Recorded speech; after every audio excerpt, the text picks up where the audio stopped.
This is $100, and nowadays you're lucky if that $100 gets you a AAA game and a case of Dr. Pepper. But what it can buy might be the best airflow case that Corsair has ever made at this price point. Today we're going to take a look at Corsair's newest case. Trauger is going to do a full unboxing review. We're going to do a build in this case, and then I'm going to run benchmarks to show you what this thing can actually do. This is the Corsair 3200D RS ARGB, and Corsair was nice enough to send us one out for free. This is not a paid review. We just wanted to make a build that showed off what this case can do, and on paper it has absolutely no business being this loaded at under $100. 400 millimeters of GPU clearance, 360 mil rad support, 9 fan mounts, 3 ARGB fans included, BTF motherboard support, a built-in GPU anti-sag bracket. Now here's the thing, Corsair makes like 47 different cases right now. I'm exaggerating a little, but not by much. And every time they launch a new one, the question is always the same. Where does this fit? Who's it for? And most importantly, is it actually good? Or is it just another SKU to fill shelf space? So we spec'd out a full system for this case to see what it could really handle. 9850X3D, RTX 5080, Arctic 360 AIO, and every single box of Corsair components that we had at our Phoenix location, and we're gonna find out if this thing is the real deal. But first, hit that subscribe button. We do builds like this all the time, and it really does help us out a ton. Corsair's case lineup right now is kind of like the menu at Cheesecake Factory. There's a lot of options, and most of them are fine, but you end up staring at it for 20 minutes, not knowing what to do. We've got the 3500X with the wraparound glass, the Frame 4000D for the modularity, the 6500X for the dual chamber people, and the 2500X for the smaller builds. And that doesn't even include all of the IQ Link, LCD, and RS versions. It's a lot, and for larger companies, that's the problem, right? Because when you have that many options, it's really easy to just release something that kind of just exists. Oh, another mid-tower, another airflow case. Ooh, this one ships with fans. Next. But the 3200D just feels different, and the reason it's different has nothing to do with some groundbreaking new feature or a gimmick. It's different because of what it costs. $89.99 for the ARGB variant that we have here, and $79.99 for the standard PWM style. And at that price, the features in this case start to look a lot less like a budget option and more like someone at Corsair got their pricing math wrong. But hey, don't take my word for it. Let's see what Trauger thought when he first took a look at the 3200D. Today we're going to talk about the Corsair 3200. We're going to do a first unboxing. Always cut away. Pretty standard. We're getting away from the fishbowl style back to the fans up front. Having the power buttons on the front is great. So if you have cats or kids, they don't push it. Typical captive screws from Corsair on everything. Not toolless side panel. So you do need a screwdriver to take that side panel off. Don't drink and build. No wine. Be surprised and have weight. Let's go ahead and take this side panel off. They got this tape on here, mostly to keep this mesh panel up top. Great for easy cleaning, magnetic. Very open airflow. I like that. A lot of the cases have a kind of a finer mesh similar to this along the top. So this is very open.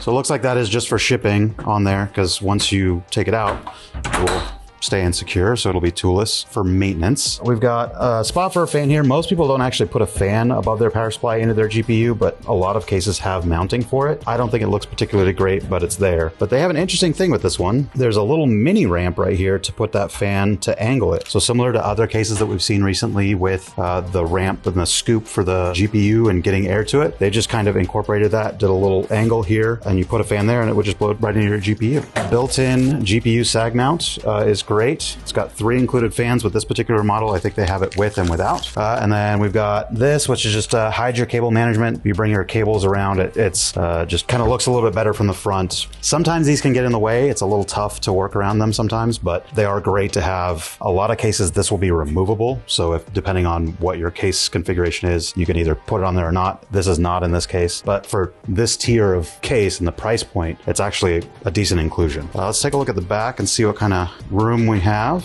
Pretty easy cable management, no included fan controller, but everything is daisy chained together. Standard front panel connectors, USB 3.0. Interesting. So all of the USB is going through one cable, one 3.2 cable. So typically what you see in a case is you've got this little 3.2 cable and then the wider 3.0 cables. This is running the USB-C and one USB-A through this single cable. So that's actually really nice. Makes it really easy. Included Velcro for cable management, some SSD brackets back here for mounting those. Take a look at the accessories of what's in the box. Some motherboard screws, some zip ties, standoff, pretty standard fare. So this has hard drive mounts here in the bottom. With this being a little bit more of a budget case, if you did mount a hard drive to this, there's no rubber grommets. It's a direct metal to metal mount. So you would actually hear that hard drive spinning a lot more. So that is, I would say, probably one negative that I would say to that. The SSDs, you're not going to have that problem. That can mount directly in, but the hard drive, that metal to metal, and this is like,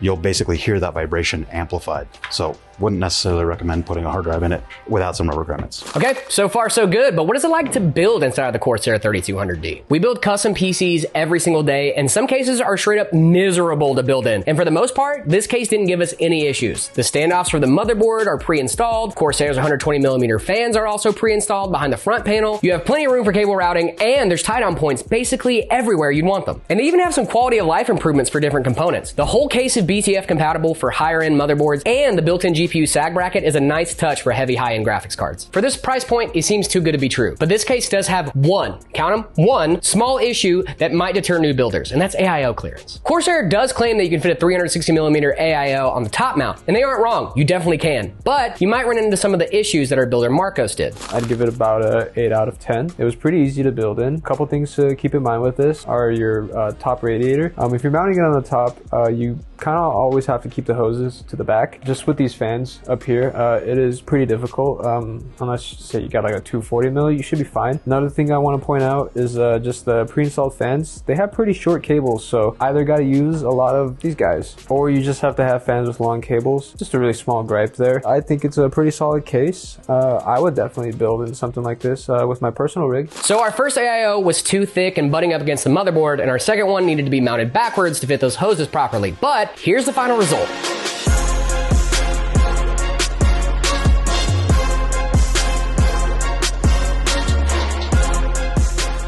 9850 X3D, RTX 5080, Asetek 360mm AIO, 32 gigs of Corsair Vengeance DDR5, 2 terabytes of Corsair MP700 storage, and all of inside the 3200D RS ARGB. Now, I know this thing looks beautiful, but the question that actually matters is, does this keep the hardware cool? Can a sub $100 case actually keep your investment safe? Hey, slightly less handsome bearded guy. How's those benchmarks coming? Thank you, better lit me. All right, so in this system, we have a 9850 X3D, a 5080, 32 gigs of RAM, and a 2 terabyte SSD. But let's get into how this thing actually performs. Before we get into the results, I need to say something really quick. This is all raw raster power. No DLSS, no FSR, no frame gen, no nothing. This is exactly what this guy puts out, raw power. Let's get into the benchmarks. In Steel Nomad, we had an 8,749 for our final score. Heading on over to Cinebench, we had a 1292 for the CPU with a max temp of 91 degrees Celsius on that. And then on the GPU side, we had a 36 degree Celsius temp. Heading on over to Cyberpunk, we actually tested at 1440p high and 4K ultra on this bad boy. Got an average FPS in 1440p of 185 and the 1% lows of 158 with a max temp of 78 degrees Celsius on the CPU and 65 degrees Celsius on the GPU. In Cyberpunk 2077 at 4K ultra settings, we had an average FPS of 75 and a 61 for our 1% lows. 71 degrees on the CPU with 68 degrees over on the GPU. Heading on over to Marvel Rivals, one of my favorite games right now. A 138 average FPS with 109 1% lows, 72 degrees Celsius on the CPU, 60 degrees Celsius on the GPU, and lastly, OCCT power. This one is a pass or fail. We just want to see how these parts react under max load, and boy, oh boy, do I have news for you. The CPU maxed out 88 degrees Celsius and this GPU at 56 degrees Celsius. So not only does this case look great, but it also performs really, really well. Back to you, Jared. Okay, so is this a perfect case? No, and nothing is. If I just sat here glazing the case this whole video, you wouldn't learn the pain points like we did. So let's talk about the trade-offs. You get 3 fans pre-installed, but you've got 9 total mounts. So out of the box, 6 of those spots are totally empty. And while the case cools great with just the 3 front intakes and a radiator up top, if you really want to fill this thing out, you're spending another 40 to 60 bucks on fans. Now that doesn't break the bank, but it's worth budgeting for. The case is also not modular like the Frame 4000D. You're not swapping panels or 3D printing custom components. There's no signed fan bracket option. It's a traditional mid-tower layout, which again, for under 100 bucks is completely fine. Just don't expect the modularity that Corsair offers at higher price points. The only major call out I would have is AIO clearance. Even with having the hoses on the back of the case, you're still left with little to no clearance between the AIO fans and the the front panel fans. Not a deal breaker and not a misprint on Corsair's part, but we have the ability to go back into our warehouse of PC parts and try different coolers and configurations. Little Timmy's first build might come to a screeching halt if they aren't aware that they have to mount the hoses in the back, or even worse, if they bought a thick radiator like we did initially. So if you're on PC Part Picker, you might see that the AIO is compatible with your build, but that doesn't mean it's physically feasible. So make sure to do your research before speccing out this case. And honestly, that's kind of it for complaints. The cable management is solid for the price, the materials are sturdy, the build quality is there, the front panel doesn't rattle, the tempered glass panels sit flush, and nothing about this case feels cheap. There are trade-offs here, but they all make sense for that $90 price tag. Here's the thing about budget cases. The whole game is figuring out what you can cut without it mattering, and I think Corsair might have figured it out here. They cut the modularity, sure, but they kept the airflow, they kept the GPU clearance, they kept the radiator support within reasonable expectations, they added the angled PSU fan mount, they included ARGB fans, an anti-sag arm, and they slapped a genuinely good-looking front panel on the whole thing. And all of that for under $100. If you're building a gaming PC, especially right now, you want to spend your money where it actually matters, and the 3200D RS ARGB can give you the peace of mind that you don't have to add hundreds of dollars just for your case. It doesn't try to do everything, it just tries to be really good at the stuff that actually affects your experience, and it nails it. If you want a system built in this case by a team here at MetaPCs, check us out at metapcs.com. A huge thank you for Corsair for sending us this case for free and allowing us to be one of the first to build inside of their new creation. Thanks for watching. If you enjoyed this, please like and subscribe. It genuinely helps us out more than you think. Leave a comment telling us what case you want to see next, and I'll see you in the next one. Bye-bye.